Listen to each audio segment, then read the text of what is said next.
ఒకప్పుడు ఒక నక్క ఎలుగుబంటి కలిసి ఒక పొలాన్ని సాగు చేశాయి. గింజలు అలికాయి.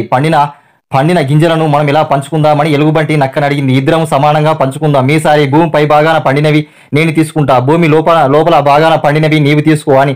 రెండవసారి భూమి లోపలి భాగం పండినది నేను తీసుకుంటాను, పై భాగం పండినది నీవు తీసుకో అని నక్క చెప్పింది. ఎలుగుబంటి సరే అని ఒప్పుకుంది. మొదటిసారి అవి జొన్నలు చల్లినవి. పంట పండింది. భూమి పై భాగంలో పెరుగుతున్న జొన్నలను నక్క కోసుకొని పోయింది. ఎలుగుబంటి జొన్నల వేళ్ళు తప్ప ఏమీ దొరకలేదు. అది చాలా చింతించింది. మరోసారి ఏమి పైరు వేద్దామని అవి ఆలోచించుకున్న. ఈసారి వేరుశెనగ నాటుదామని నక్క చెప్పింది. సరే అంది ఎలుగుబంటి. వేరుశెనగ నాటినాయి. కాయలు బాగా పెరిగినాయి. భూమి పైభాగము ఉన్న కాయలు ఆకులు ఎలుగుబంటి తీసుకుంది. లోపలి భాగంలో ఉన్న కాయలను నక్క తీసుకుంది. రెండోసారి నక్కకే లాభం కలిగింది. ఎలుగుబంటి ఇట్లనే నీవు జిత్తుల మారివి, నీతో పైరు చేసినా నాకు ఏం లాభం లేదు, కష్టమే మిగిలింది, నేను నీతో కూడి పని చెయ్యను అని చెప్పి టక్కరి నక్కతో పొత్తు కుదరదని వదిలి వెళ్ళిపోయింది ఎలుగుబంటి.